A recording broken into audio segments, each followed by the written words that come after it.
Welcome to the Draft Deeper podcast. This is your host, Nathan Grubel. Joining me, as always, is my producer, Kevin Black.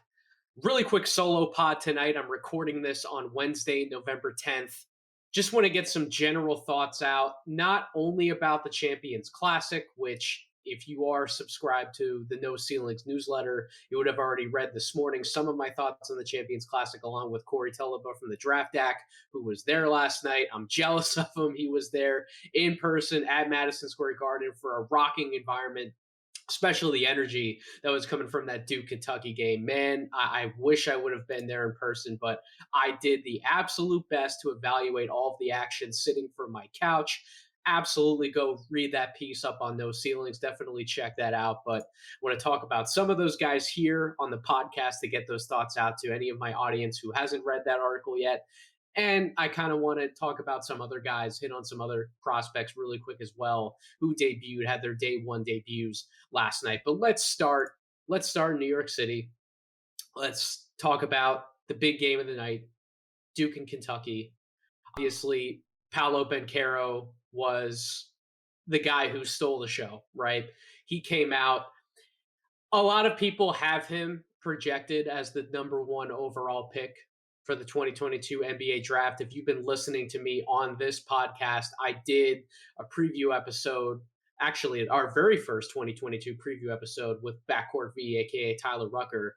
We were talking about Paolo, and I was struggling to get there as far as him being a tier one prospect in this draft class. And I kind of made it clear that at the time, I didn't see any tier one prospects in this draft class. I didn't see it necessarily from Paolo. I wanted to give Chet a little more time. Jaden Hardy, while we've already talked about some of his struggles early on with the G League United, I saw him as like a tier two guy. But Paolo came out last night, and holy cow, right off the bat, the spin move that he used to get in the lane, actually multiple spin moves if you really want to go back and look at more of the film, his footwork, his comfort level handling the ball, him operating from the elbows, nailing jump shots. Again, comfortable is the word, right? He looked so in tune with having the basketball in his hands. And when you're 6'10", 250 pounds, and you can move as gracefully as he does at that size, when you can handle the basketball, when you can make plays for others, navigate through double teams, become a number one scoring option, but also take over some of the defensive responsibilities of a big man. At some points last night against Kentucky, you saw some of the rim protection stuff really come about for him. He is definitely a physical prospect to behold, and it was kind of jaw dropping at times. Not just the 21 points, the 7 rebounds, but I wrote this in my piece. It was how he generated those points and bent the defense to his will, possession by possession. I mean, this is the type of stuff that you would expect a number one overall pick or somebody in contention for the number one overall pick to exhibit in their first game. And he was not afraid. He was not scared of the moment. He was fighting through and playing through some cramps. I obviously want to see more. I'm going to want to see a little more on a consistent basis, but just his mindset, his willingness to come out and attack the basket right away, that says something to me, because my biggest criticism on him, watching some of the high school stuff, he settles a lot for jump shots, and he wasn't settling in terms of the type of shots he took last night. He took exactly what the defense gave him. If the defense sagged off, he'd be more than ready to take an open three, even though he didn't make a three-point shot. He was 0 for 3 from three-point range. He was still comfortable taking them. He was willing to take them. And then, yeah, anytime they sagged off of him, it left him any sort of space around the free throw line. That ball was up and out of his hands, and generally he was making those shots. Shot 7 for 11 from the field overall. Also, 8 of 9 from the free throw line. If he's going to be aggressive and get to the charity stripe on a consistent basis, we talk about that in the NBA with some of these young guys, like a Jason Tatum, for example. What are some of the easier ways that these players can up their scoring averages and become more efficient offensive players overall? It's getting to the free throw line, right? It's knocking down some of those free throws. If Paolo Banchero was going to go to the line 8 to 10 to 12 times a game, God, it would not shock me if he's averaging like 22 to 25 points a game for Duke, which is an insane number to average at the college level. Obviously, the maximum number of minutes you can play in a game is 8 less than what you can play in the NBA. Generally, if you're somewhere in like the 15 to 19 points per game range, you're absolutely trending upwards as a first round type of talent, as long as everything else obviously checks out your game. There's more to being an NBA prospect than just scoring the basketball, but generally those higher level first round picks averaging anywhere from like 15 to 19 points per game. So if Paolo can eclipse that, I mean, he's really going to have a stronghold on being in contention for that number one pick if he wasn't already. I'm very, very, very close to classifying him as a tier one prospect and going all in with him. If he keeps this up, if he is this dominant, I said this on Twitter last night and multiple times. I don't think there's any one person in college basketball who can stop him this year. The best chance that a defense has going up against him is doubling him. And the way that he was navigating out of double teams last night, making the right decisions with the basketball, being able to back anybody down in the post, give him that drop step, the spin move, he was just so overwhelming on that end of the floor. And if he's bringing the same defensive intensity as well, if he's making all the right rotations on that end, if he's offering rim protection, if he's stepping out, covering smaller guys on the perimeter, keeping up with them from a lateral mobility perspective. I mean, Paolo showed flashes of virtually anything you would want the number one overall pick to do last night. And I think that's really the best way to put it. All of the flashes together, you really didn't look like you had too much of any one particular weakness last night. So we'd be really interested to monitor him moving forward. But he was absolutely one of the best players and had one of the most dominant performances last night in college basketball. Also in that game was Ty Washington, who did struggle a little bit. 9 points, 3 assists, only 3 of 14 shooting from the field. He was 0 for 2 from the 3-point line. I also tweeted this out last night. I'm not particularly thrilled with him sharing the backcourt duties, or should I say point guard duties, with Severe Wheeler. And I know that Wheeler was a dynamo in his own right last night. He was a speedster getting up and down the floor. He was knocking down some open threes, which was nice to see. Wasn't afraid to try his best at playing a little bully ball when he was getting downhill and getting to the basket, despite him being smaller in stature. But Wheeler had the ball in his hands a ton, and he was really the guy who John Calipari in Kentucky looked to and said, "Go and create something for us." Ty Washington's best ability on the court is his ability to freelance playmake, his freedom to have creativity. And it seemed like every time he caught the basketball last night, everyone kind of looked at him and was like, "Are you going to shoot this? Are you going to try to go score this?" And converting his mentality that way, asking him to play a different brand of basketball than he's been used to growing up. Obviously, there's going to be some growing pains. Now, I do like his shooting stroke. I think that in time, he is going to be an efficient scorer in college. And I think he can make the adjustment to that kind of role if that's absolutely what Kentucky needs from him. But I think for Kentucky to be the best version of themselves and not have lapses offensively like we saw at different moments against Duke. I mean, at one point, Duke was on their way to a blowout win, and thankfully, Kentucky was closing the gap a little bit last night to make it a more competitive game, especially late in the second half. But in order to avoid blowout moments like that, they need a dynamic playmaker like Ty Washington to have the freedom to create with the ball in his hands and make plays for others, not just look to shoot it and bail that offense out at times to score the basketball. So I want to see how that balance comes together more for Kentucky as the year goes on. And hopefully Washington makes a little bit better of a case as a first round prospect and one of the point guards to definitely monitor, because I'll bring up a few point guards a little later in this podcast who did absolutely excite me last night. But staying in this game, the one guy who Corey and I both chose to write about in terms of a prospect emerging on the big stage that we didn't expect to be talking about this early on. We're coining the phrase over at No Ceilings. I'm giving Albert his credit, his dues. He's the one who first said this phrase to us in our little group chat on Twitter. We got all the Keels last night from Trevor Keels. This dude, 6'4", 220-pound guard, built like a freaking linebacker, like an NFL linebacker. And who's the other guy that we kind of throw that throw that kind of compliment out at in the NBA? Luguentz Dort. It's like Trevor Keels is Luke Dort's long lost brother. It was really really really fun to watch him. Obviously, when you look at how he's built, his stature, you're expecting this guy to come in and play physical defense. You're expecting him to hound opponents. You're expecting him to finish inside, get downhill, and create around and finish around the basket.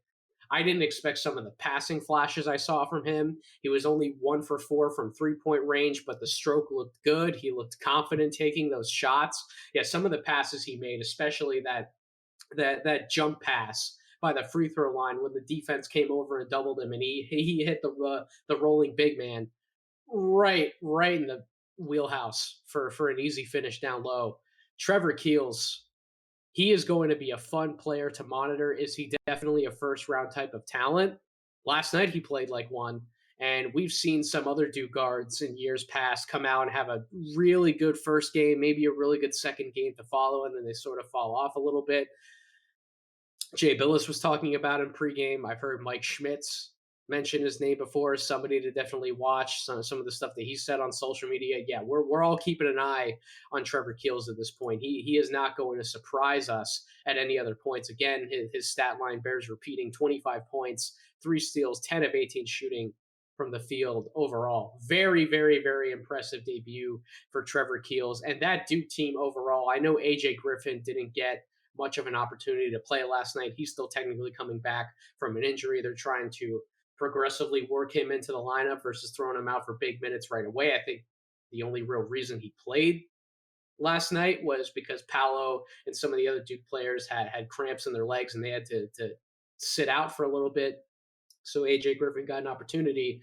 But when he is up to full speed, what team in recent memory can you look back and say that they had a trio of prospects as physical, as built as these guys? I saw PD Webb tweet out today that Duke is like one of the only teams in recent memory that has 3 guys that look like they've been spending years in a college weight room already, between Keels, Paolo, and AJ Griffin. It is insane what that lineup is going to be able to do. At some point, Duke's going to trot out a lineup of Jeremy Roach, Trevor Keels, AJ Griffin, Paolo Banchero, and Wendell Moore. And by the way, Wendell Moore also looked pretty improved last night.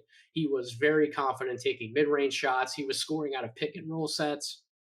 I loved what I was seeing from him on the offensive end. On the defensive end, he absolutely held his own on the wing, playing pretty strong point of attack defense, which I don't know if he's ever been bad defensively, but I think more of what we've wanted to see from Wendell Moore in terms of being an NBA prospect. We've wanted to see more from him on the offensive end of the floor. We wanted him to see more of a consistent shooter, more of a capable playmaker to take advantage of his passing strengths out of pick and roll sets. We wanted to see more of that creativity in his offensive game, and he definitely showed more of that last night. But that lineup of 5 players for Duke, that's a national championship type of lineup. I'm not going to pick them to win the national championship, at least at this point in time.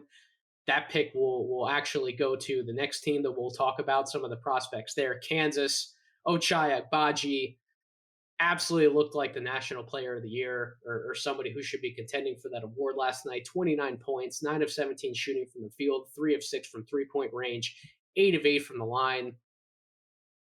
We knew that Ochai Agbaji was a pretty good shooter from 3-point range, right? He's gotten to that point in his game where he's very comfortable taking those shots, coming off of movement, hitting set shots.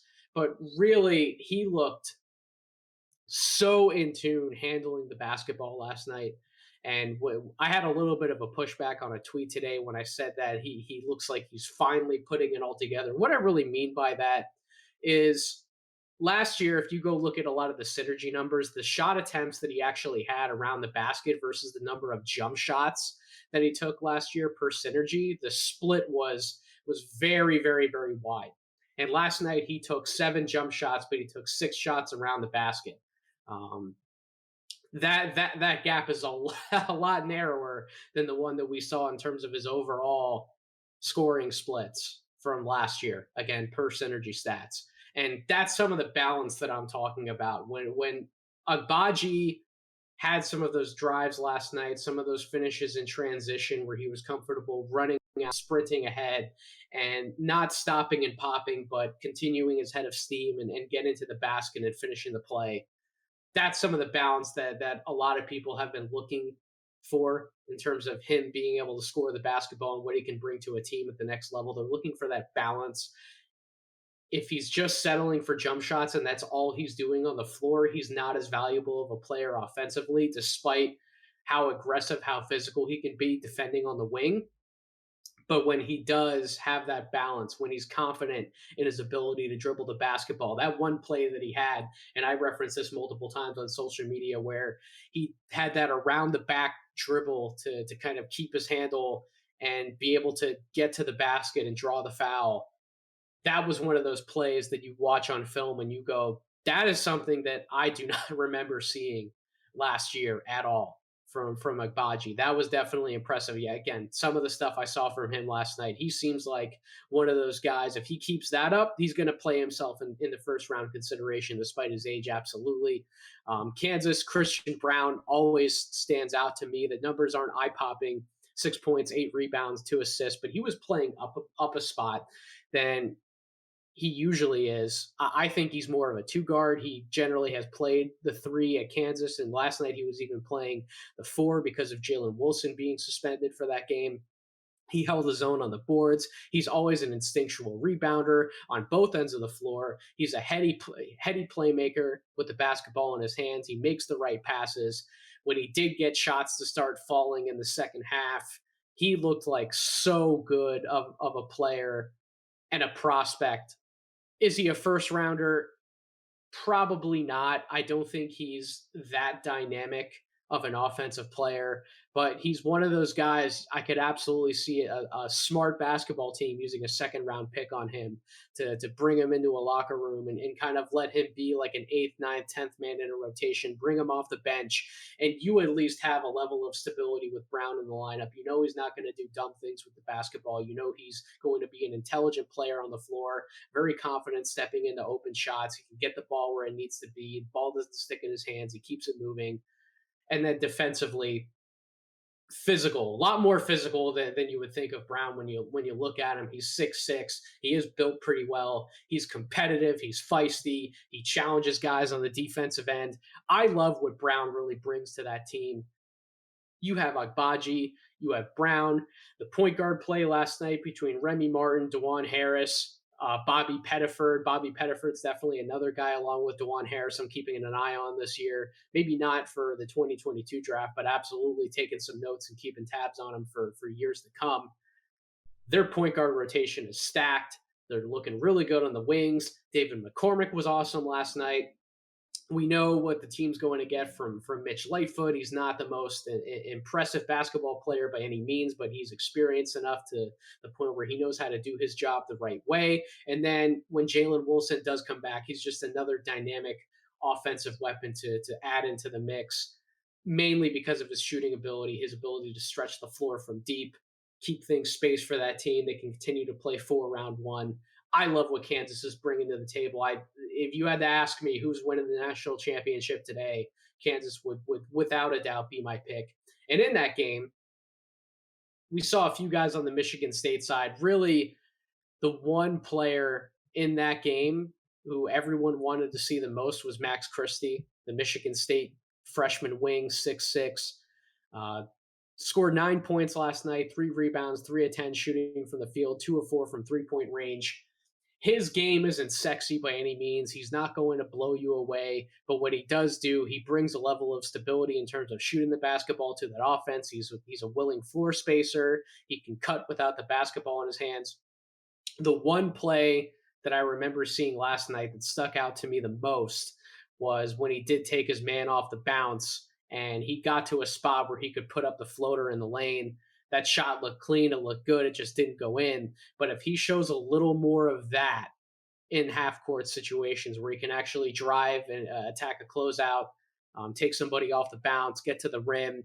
That's a little more of what scouts I think are going to want to see besides the outside shooting. But the shooting stroke is legit. It's pure. He looks really good taking it. I think he's definitely going to become a movement shooter in time. They didn't have him shooting really much at all off the move last night. A lot of what he ended up doing were set shots.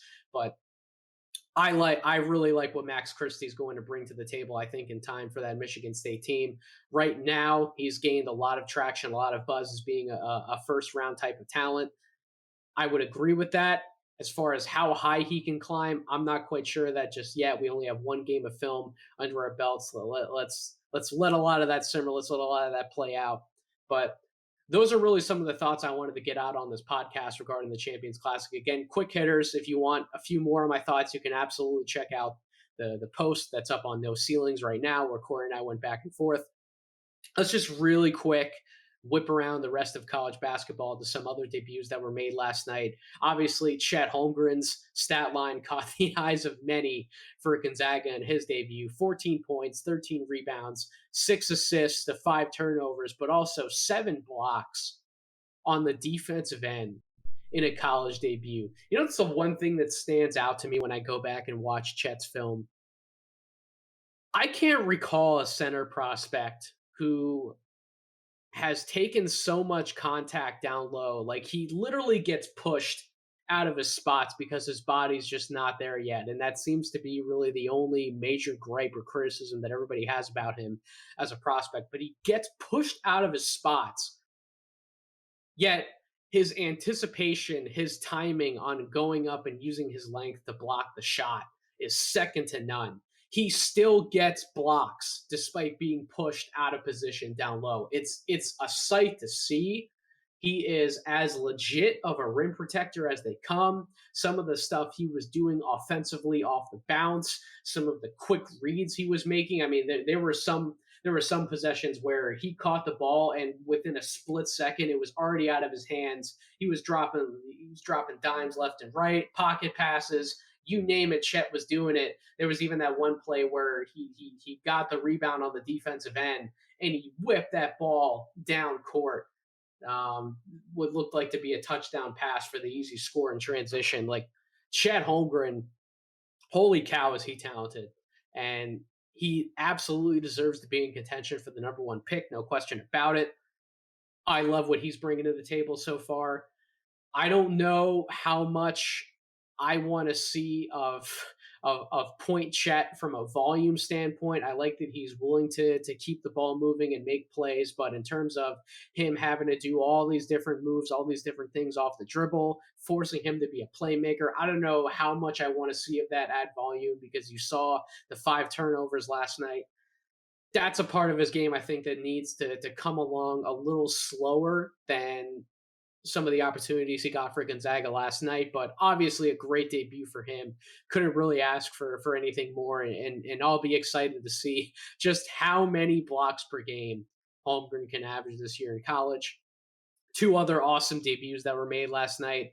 Memphis, Jalen Duren, Emoni Bates. Duren looking like baby Dwight Howard last night. 15 points, 6 rebounds, 5 blocks for him as well on 7 for 10 shooting. And then Emoni Bates, the sweet shooting stroke from him. Good Lord, that man was ready and willing to take 3-point shots from anywhere on the court. Obviously, he made his presence felt on that very first shot of his on the night where he ran down the court and came to a stop right away and just drilled a 3 in the defense's eyes. He had 17 points, 4 rebounds, 4 of 6, 6 of 9 shooting from the field overall, 4 of 5 from 3-point range. You saw some of the creation ability from Bates last night, some of the passes he made, especially that around the back dump off pass to Duren for the dunk down low. Emoni Bates, he's not eligible for the 2022 draft. He'll be eligible in 2023, but him and Duren are going to be quite the dynamic duo in college basketball this year. I can't wait to see more from them.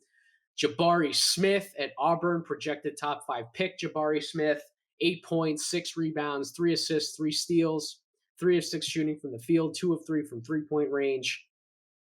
Man, that shooting stroke looks good from Jabari Smith, man. He nailed 2 open 3-point shots. He hit a nice fadeaway shot along the baseline. He looks so comfortable shooting the basketball. But what stood out to me the most with Jabari Smith was his effort level and his attentiveness to playing well in the defensive end. He was protecting the rim. He was switching out on the guards. He was helping on double teams. He looked so comfortable defending on the perimeter. I loved what I saw defensively from Jabari Smith. If he keeps doing stuff like that, that to me is going to keep his draft stock high as much as anything else we're going to see from him offensively. We know that he's kind of like a hybrid 4 or 5, really more of a power forward. But if he's showing that much defensive versatility, looking like someone who can potentially guard 1 through 5 in time, again, that's such a rare trait to exhibit really at any point in one's career, but certainly for as young as Jabari Smith, actually, as he looked really impressive last night. He was somebody I talked about him with Tyler on a preview podcast. I've had my questions about him. I didn't quite know how it was going to translate in the college game so early, but he looked damn impressive. I'm going to keep my eyes on Jabari Smith for sure. Another player who exceeded my expectations wholeheartedly last night was Kennedy Chandler for Tennessee. 20 points, 4 assists, 7 for 10 shooting from the field, 4 to 4 from 3-point range. I'm not going to fully go there with this comp yet, but my God, did he remind me of Chris Paul last night. And the only reason why I say that, I'm not calling him a point guard. I'm not saying that he's going to be one of the best passers that college basketball sees all year, but he was getting to his spots like nobody's business. He quite literally fed off of every single thing the defense gave him last night. He got to his mid-range spots. He pulled up from the logo. When he needed to get inside, he did. When the right read was there for him to make a play, he made it. His ability to read the defense, dissect it, and pick it apart, that's the type of playmaker. When I talk about, when I use the name like a Chris Paul, that's specifically what I'm talking about. His ability to get to his spots and dissect the defense from virtually any angle. He looked really, really impressive last night. I know that it's against the cupcake on the schedule. It's not against another SEC team with more quality defenders, more quality players.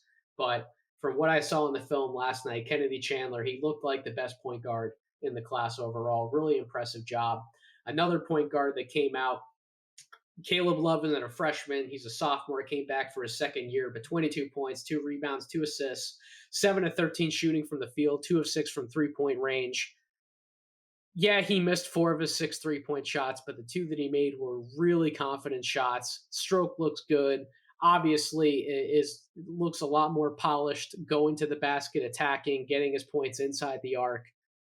Caleb Love is one of those guards. He could see his stock rise again. I'm not sure how much of a full-time starting NBA caliber point guard he is, but in terms of somebody who, because of his size and his build, his bulk, he can play off the ball a little bit as well. Maybe he can play next to another point guard if a team sees him as somebody who they think they can run a 2-point guard lineup with. Maybe that's the type of situation where you bring Love in. Maybe you bring him in as a backup off the bench. He's one of your first guards off the bench. Either way, I think he will have a home in the NBA. Is he as dynamic of a player that I thought he was going into last season? He has a little more to prove on that end. Like he would have to be a much more prolific 3-point shooter and a much more prolific scoring threat overall. And obviously, he has to up the assist numbers from 2 a game, and he has to keep the turnovers down. Those are the things that Caleb Love really has to do to pop further up my board in terms of his game and where he can be drafted and where I see him fitting into the NBA. But he's definitely an NBA caliber guard. The question is, how much will his stock actually rise? I think late first round, early second is probably his territory right now. But he put the country on notice a little bit last night. He came back to North Carolina for a reason. He wants to win games at a high level, and he wants to be the best player on the court doing so. Last night, he was the best player from North Carolina. I know that there were some other names on that roster that received some buzz preseason in the scouting world, like Kerwin Wallen, for example. But Caleb Love, man, he was fun to watch last night. Will Richardson for Oregon has a lot of fans in the draft community. He had 20 points, 4 assists, 5 for 10 shooting, 4 of 8 from 3-point range. Probably going to be that senior in this class that really his stock really rises this year, similar to how Chris Duarte's stock rose last year because he was just such an efficient shooter. Will Richardson looks like that from 3-point range. That lefty stroke is money. Shooting 50% on his three balls was key last night. I want to evaluate his scoring inside the arc a little more because that was something that set Duarte apart. He was such an instinctual cutter. When he did have the basketball in his hands, creating shots in isolation, he had that step back game he could go to in the mid range. I want to evaluate Richardson a little more this year on that front. But in terms of him being a sniper from the corners and then playing defense at his size on the wing, I do like Richardson. Definitely as a first round prospect this year. Is he like a top 20 type guy that I've seen floating around on social media a little bit? I don't know about that quite yet. It's so early in the process, but I'm definitely intrigued by Will Richardson. I'm absolutely intrigued. Going to the early game on the slate, Villanova, Justin Moore. Justin Moore is going to be one of my guys this year. I liked him a lot last year. I thought that he was massively underrated at Villanova. Explodes on the scene last night, 27 points, 7 assists, 9 of 15 shooting from the field, 6 of 8 from three-point range overall. Love what I saw from Justin Moore. So confident with the ball in his hands, crafty getting to the basket, some of his stutter steps, some of his moves with the ball in his hands. Obviously, the three-point shot is money. He was an efficient shooter last year. He's going to be an efficient shooter again this year. Defensively, he steps up in the backcourt, guards his position really well. Justin Moore, it's funny, he kind of reminds me of like a guard version of Saddiq Bey. And Saddiq Bey was another really efficient Villanova player who could score from all three levels, made his name felt at Nova, and he rose up draft boards. I could see Justin Moore bursting into the first round scene in a similar way, maybe not raising his stock quite as high as Bey ultimately rose his, but Justin Moore, definitely one of those guys to keep an eye on as a first round prospect. I have him as a first round prospect. I think he may very well end up being a tier 3 guy for me if he keeps up that consistent play over the course of the year, anything close to what he did last night. JD Davison, probably my last freshman that I really want to touch on from last night. 12 points, 6 rebounds, 6 assists, 3 of 4 shooting from the field, 1 of 2 from three-point range. Didn't start for Alabama, but when they brought him off the bench, you could just tell the energy that he brings to the court when he gets in the game. Holy cow. It's everything that I said he would be in one of the preseason pods that I did with Tyler talking about Davison and more. He's really going to be one of those energetic playmakers in college basketball this year. Reminds me so much, and I said it at that time too, but reminds me so much of Colin Sexton. I love what he does for that Alabama team. Is he the best point guard in this draft class? Again, right now, after one game, and it's only one game, I'll give that to Kennedy Chandler because Chandler really blew me away from how he processed the game on the offensive end, how he saw the court, and how he took advantage of what the defense gave him. But Davison, he is one of those guys who's always going to be an energetic finisher around the basket, looks to hammer the ball home whenever he can. And if he can keep that three-point shot going, if he can hit outside shots, get others involved. Maybe he's not the dynamic passer and playmaker in the same way as like a Chandler or a Ty Washington can be from the point guard spot, but he can make the easy reads as long as he continues to do that, keeps the turnovers down, shoots the ball well effectively, and brings that energy on both ends of the court. Davison will definitely have himself in the middle of that first round conversation for sure. I don't know if he'll definitely be a lottery pick when all is said and done.